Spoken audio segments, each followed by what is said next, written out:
Madame Picarniles. Pour avoir assisté à beaucoup d'autres conseils municipaux, je suis atterrée de voir le peu de politique qui se fait au sein de cette enceinte. Nous sommes là, qu'on soit sur des projets opposés, nous sommes là pour parler politique, pas pour faire du théâtre, pas pour parler pour ne rien dire. On a des projets qui sont différents, certes, on vous pose des questions, mais essayez de nous y répondre plutôt que de faire des moqueries, des bassesses, des ridiculeries, si ça existe ce mot. Bah ouais, pas encore, mais c'est ce à quoi nous avons assisté. S'il vous plaît, mesdames et messieurs, au sein de l'Assemblée, ici, reprenez-vous. On vous a posé au moins 2 questions auxquelles je n'ai pas eu de réponse. C'est primordial que vous nous répondiez. Je ne vous demande pas de vous moquer de nous, je veux juste 2 réponses. Sur la SEM, où est-ce que nous en sommes? J'ai entendu effectivement pas de privatisation, c'est pas ça que je vous demande. Où en sommes-nous sur la SEM aujourd'hui? La deuxième question à laquelle je n'ai pas eu de réponse non plus, et qui touche aussi au personnel communal et sur le budget, la prime Coquerel, pour laquelle la ville a déjà touché 156 000 €, va-t-elle être versée aux agents des centres de santé? Merci, je ne demande pas qu'on se moque de moi, je veux une réponse. Je vous remercie.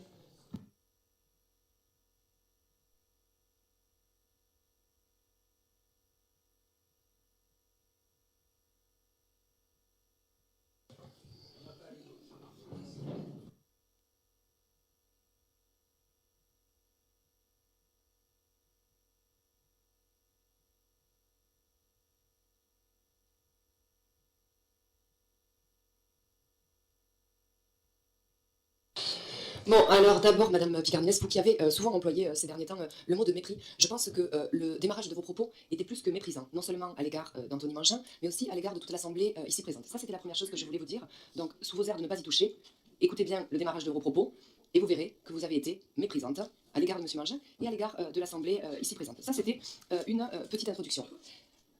Vous avez dit que M. Mangin avait parlé pour ne rien dire, mais je crois qu'il faut que les uns et les autres vous écoutiez aussi vos prises de parole, parce que je crois que, mis à part une prise de position purement idéologique, mensongère, et pour l'autre, mensongère et pour le moins approximative, si vous vous écoutez, je crois que c'est ce que vous entendrez.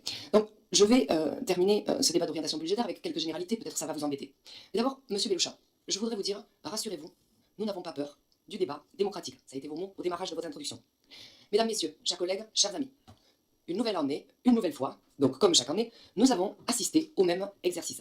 Les 2 groupes d'opposition, et M. Mangin a répondu, les 2 groupes d'opposition viennent de se livrer à un exposé long devant ceux qu'ils qualifient, alors avant M. Bellouchat, parce que j'ai repris votre intervention l'année dernière, ceux qu'ils qualifient de pauvreté du rapport du débat d'orientation budgétaire.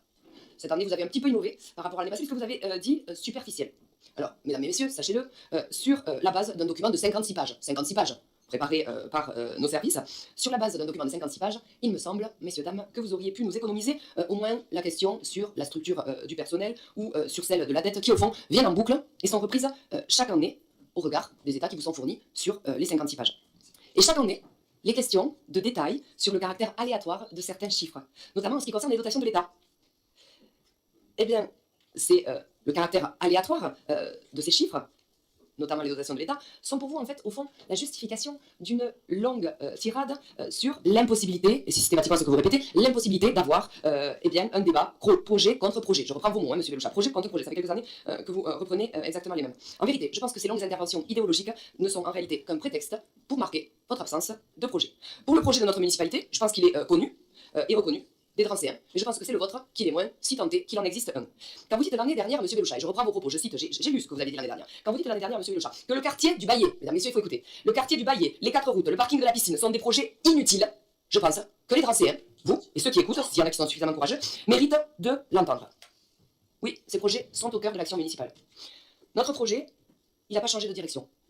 Nous voulons à la fois, et c'est ce que vous avez essayé de dire à travers vos idéologies respectives, nous voulons à la fois améliorer le quotidien du plus grand nombre de Drancéens, moderniser notre ville, en obtenant pour les Drancéens, nous semble-t-il, les équipements dont ils ont besoin, les services publics dont ils ont besoin. Vous ne défendez pas les services publics.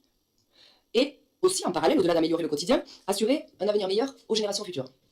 Améliorer le quotidien, je vais essayer d'être très rapide, de détailler très rapidement. Améliorer le quotidien, c'est quoi? Assurer la sécurité des Drancéens. Il vous a pas échappé, je crois, mais je vais le répéter, je l'ai dit, mais je vais le répéter. Il vous a pas échappé que c'est nous qui avons créé la police municipale et la vidéoprotection, à laquelle vous étiez fondamentalement opposés. Et maintenant, vous réclamez des caméras dans toute la ville, j'en veux pour preuve une de vos dernières interventions. Je vous rappelle aussi que vous étiez opposés à la cantine gratuite, avant de faire semblant d'y être favorable aujourd'hui. Si, on peut reprendre les interventions. C'est d'ailleurs, à mon sens, une constante de votre démagogie habituelle. De votre démagogie d'opposition, je ne sais pas comment je pourrais dire ça. Vous vous opposez systématiquement à ce que nous disons, à ce que nous faisons, et finissez ensuite par faire semblant de dire que vous seriez les inspirateurs de nos politiques. Peut-être une fois que vous vous apercevez qu'un certain nombre de Drancéens sont satisfaits. Bon, qu'importe. Je parlais de sécurité. Je parlais de sécurité depuis quelques jours maintenant, et là c'est du concret, c'est du réel, c'est du vécu. Depuis quelques semaines maintenant, grâce au recrutement que nous avons effectué, c'est du concret, c'est du réel, c'est de la gestion municipale, de la bonne gestion municipale, notre poste de police municipale est désormais ouvert 7 jours sur 7, 24 heures sur 24, et on continue d'enrichir le réseau de vidéoprotection. Vous vouliez parler de sécurité, vous avez abordé la sécurité, mais sans l'aborder en faisant croire que certaines rues étaient des coupes-gorges, que vous n'alliez pas faire les courses, je sais plus où, bon, enfin bref, ça va être totalement égal. On a mis en place le réseau Voisins Vigilants et Solidaires, près de 800 adhérents, 835 y ont adhéré. Si ça les intéresse pas, ils n'y auraient pas adhéré. Améliorer le quotidien. Améliorer, aussi pour tous et toutes, n'est-ce pas? Améliorer le quotidien, c'est aussi réhabiliter. Réhabiliter des logements sociaux que vos prédécesseurs communistes avaient laissés à l'abandon. Faites des commentaires, Madame Picarniles? Depuis 20 ans, nous aurons conduit... Madame Picarniles? Non? Madame Picarniles, vous n'avez pas la parole, donc vous me laissez... Eh bien, allez-y donc, puisque ça ne vous intéresse pas quand nous faisons de la politique et quand nous répondons aux questions que se posent légitimement les Drancéens et pas de l'idéologie comme vous faites, ça ne vous intéresse pas. Allez donc aux toilettes, vous êtes bien à cette place.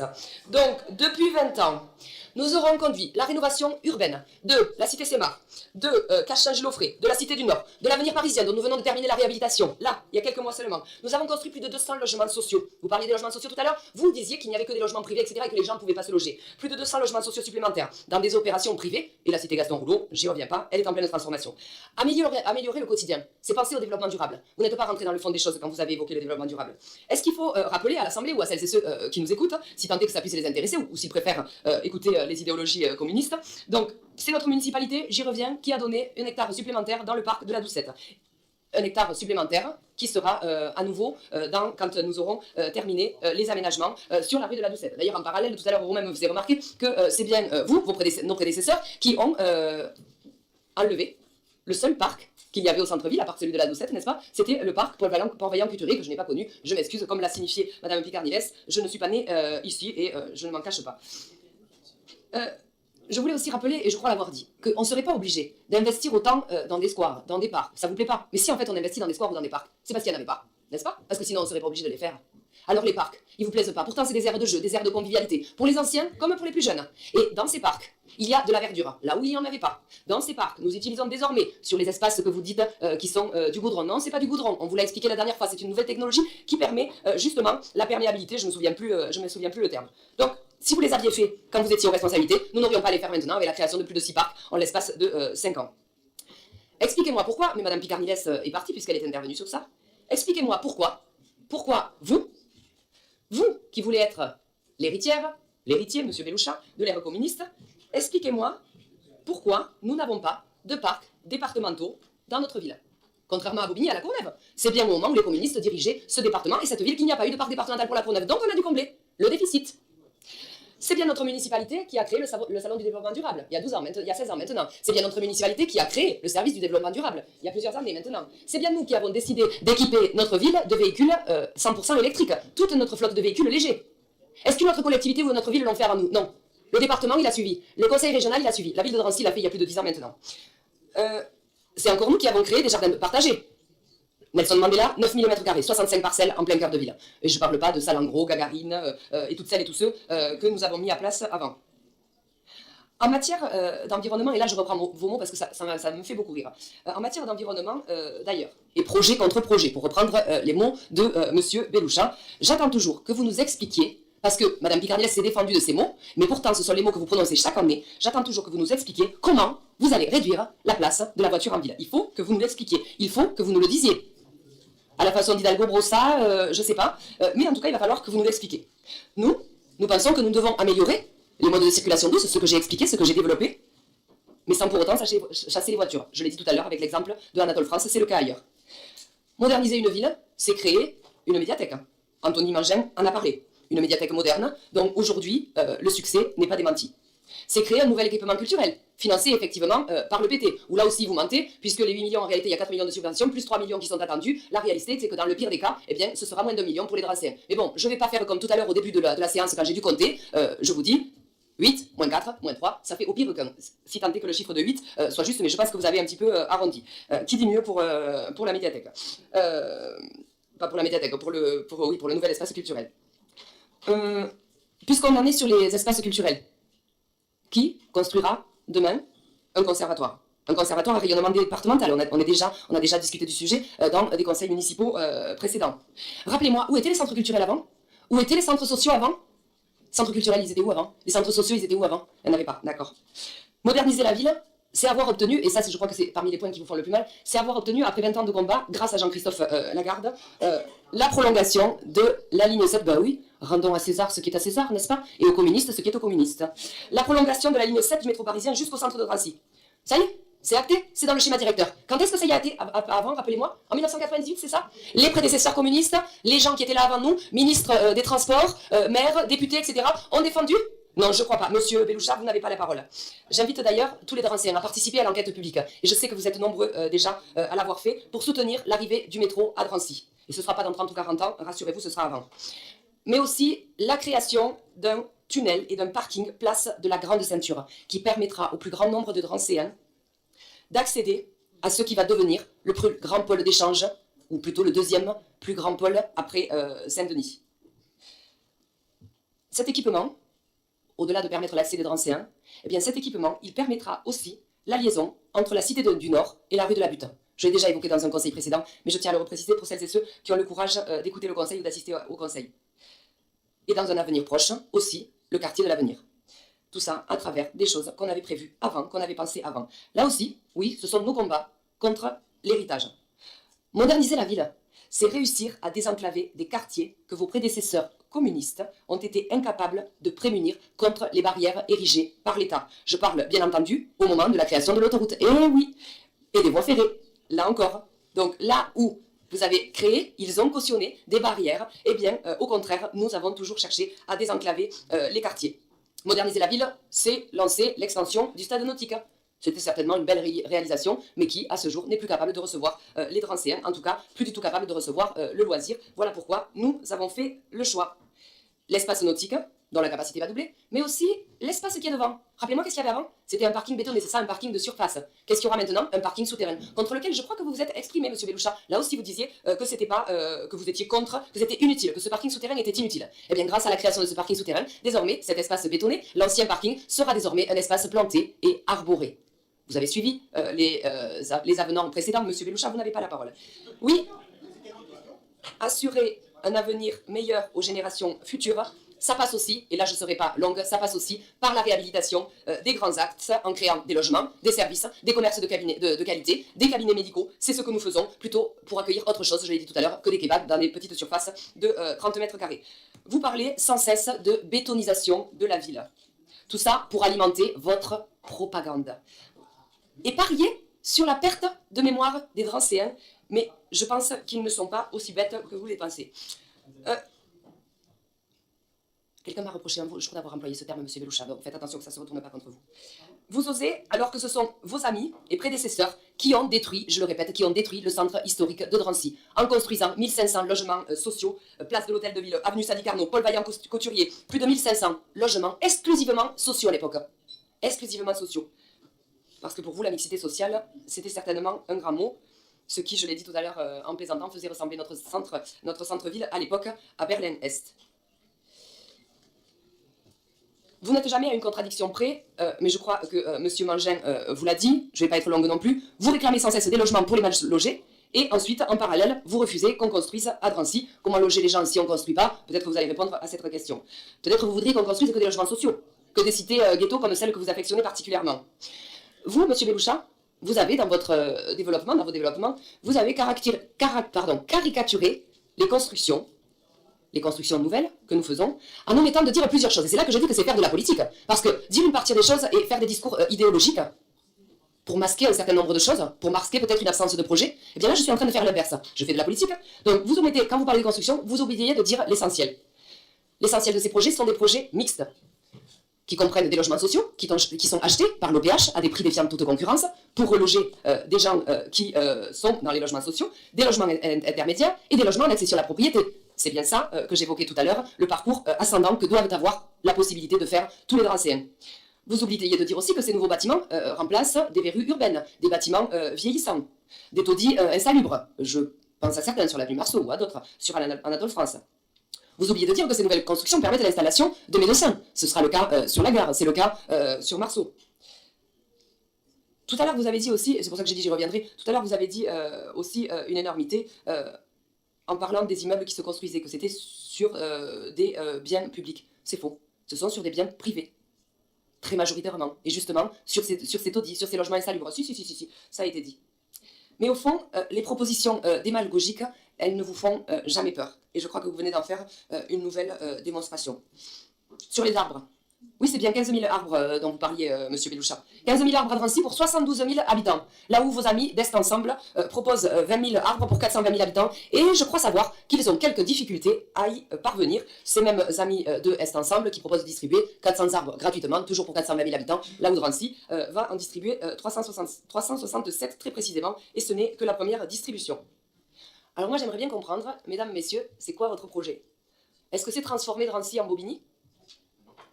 Peut-être. Quand je pense, et là je reviens au débat qu'on a eu précédemment, quand je pense, monsieur Beloucha, que vous réclamiez une baisse des taux fonciers, pendant que vos amis communistes ont augmenté de plus de 25% la taxe foncière de leurs habitants, et que monsieur Chiban, dans le même temps, il revient de le refaire à nouveau cette année, a poussé de grands cris pour une prévision de 3,6% de dépenses de personnel, pendant que la même municipalité, celle de Bobigny, qui augmente de près de 24% ses dépenses de personnel en seulement 2 années budgétaires. Mais si vous en foutez, monsieur Chiban, je vous invite à quitter l'Assemblée, vous n'avez pas la parole. Projet contre projet. Monsieur Chiban, ça vous fait mal peut-être, mais vous n'avez pas la parole. Alors, projet contre projet. Projet contre projet. Puisque vous voulez parler contre projet contre projet, moi je dis plutôt que c'est démagogie contre projet. Et je regrette, moi aussi, monsieur Chiban, vous n'avez pas la parole, moi aussi, que dans ces conditions, vous ne soyez pas capable d'un débat plus constructif, que vous ne soyez pas capable d'un débat plus constructif.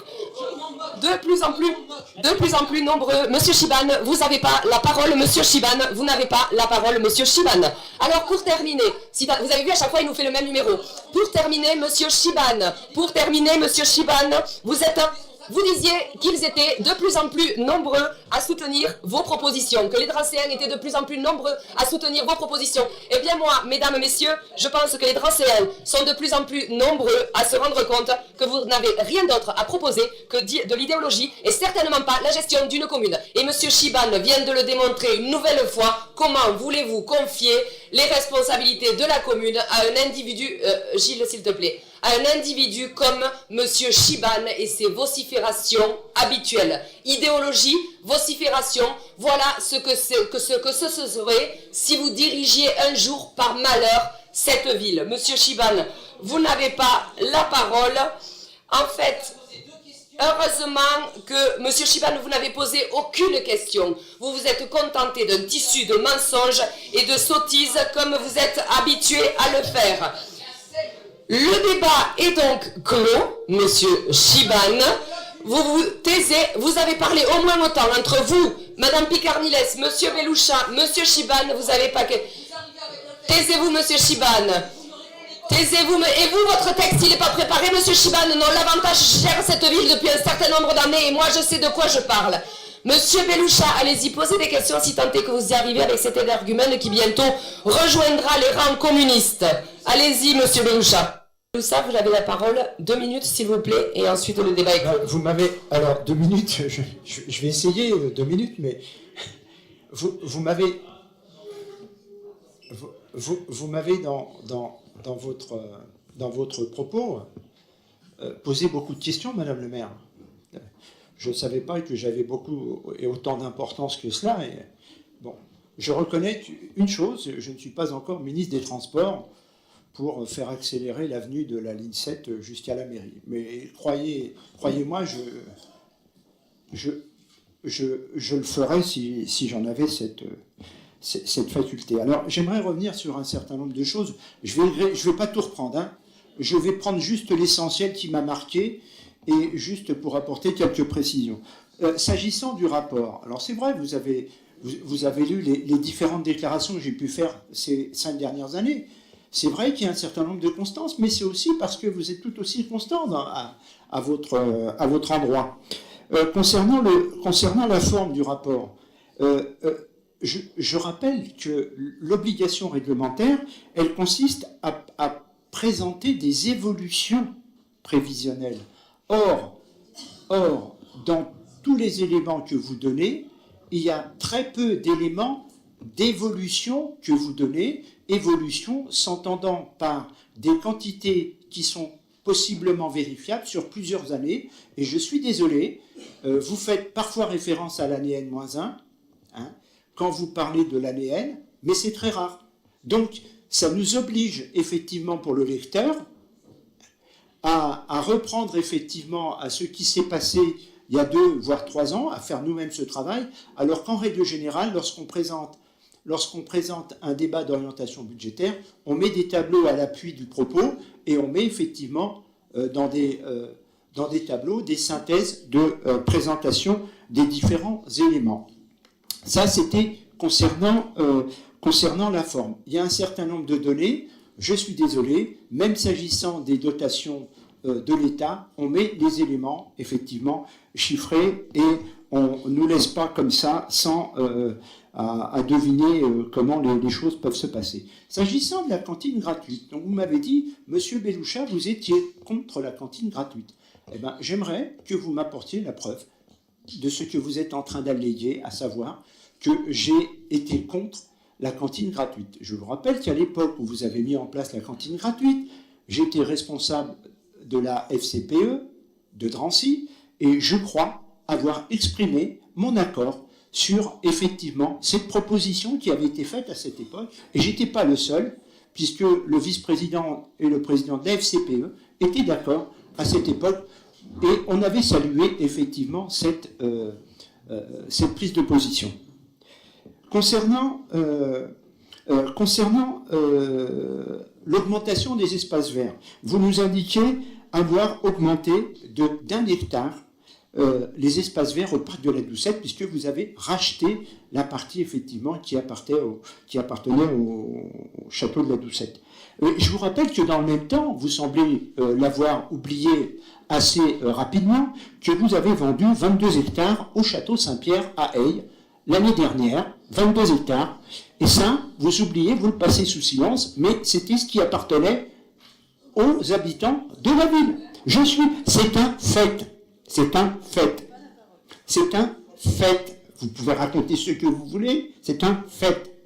Vous dites, vous avez participé aux responsabilités. Ben, rappelez-moi quand est-ce que j'ai été élu ici dans cette assemblée avant 2020. Dites-moi quand est-ce que j'ai pris une position pour rien. C'est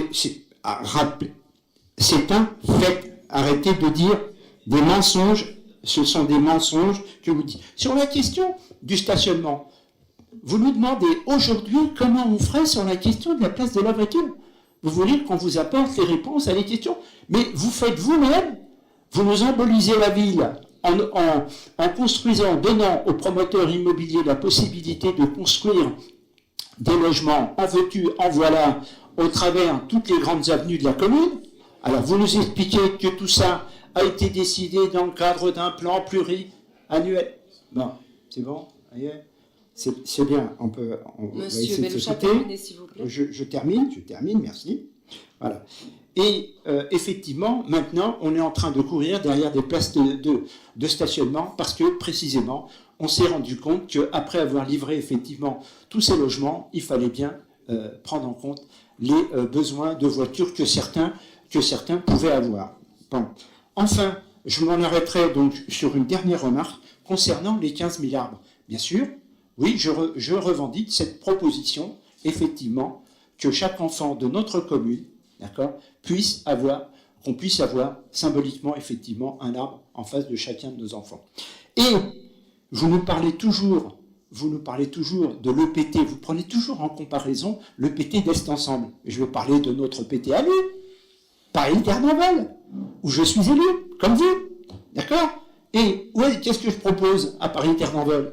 Qu'on réalise, vous voyez, je suis constant, je propose qu'on réalise 75 000 arbres, parce que nous sommes 380 000 habitants sur notre territoire. Et je propose la même démarche.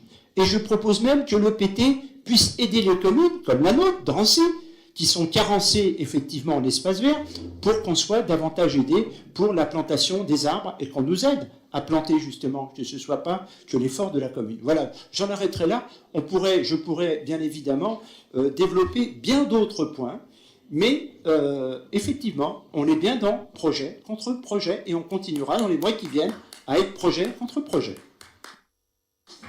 Démagogie, idéologie contre projet. Maintenant, simplement, pour répondre aux questions qui ont été posées, d'ailleurs, qui ne sont pas dans le débat d'orientation budgétaire. Alors, attendez, ça risque de vous instruire un peu, vous. Sur le décret Coquerel sur lequel vous avez interrogé, tout simplement, la réponse, elle est très claire et très transparente. Nous n'avons pas aujourd'hui, au jour où on vous parle, nous n'avons pas les éléments d'explication sur la répartition entre les médecins et les agents. Nous avons effectivement perçu 156 000 euros, mais en fait, aucune précision sur la répartition. On a donc consulté le CIG et en fait, on attend le retour du CIG qui va nous aider en fonction des retours aussi des autres villes. C'est bien à ça que sert le CIG. Ça, c'est pour le décret Coquerel. Pour la SEM, je pense qu'on en a discuté déjà pendant des heures en conseil municipal et je crois qu'on n'aura pas de débat, en tout cas pas ce soir, sur le sujet. La seule chose que je peux vous dire, c'est que la SEM, elle a été agréée par l'État, mais ça je crois que je vous l'avais déjà dit, peut-être vous l'avez oublié, et qu'on attendait de l'État qu'il autorise la gestion des logements sociaux de l'OPH. Par contre, je tiens à le préciser, vous avez à nouveau, si ce n'est menti, en tout cas commis une approximation, c'est que vous avez dit que la SEM était propriétaire des logements sociaux. C'est faux, c'est à minima la preuve que vous n'avez pas forcément correctement suivi les heures de débat que nous avons eues dans les conseils municipaux précédents. Le débat d'orientation budgétaire, le rapport est donc clos. Je vous demande donc de prendre acte du rapport sur le débat d'orientation budgétaire.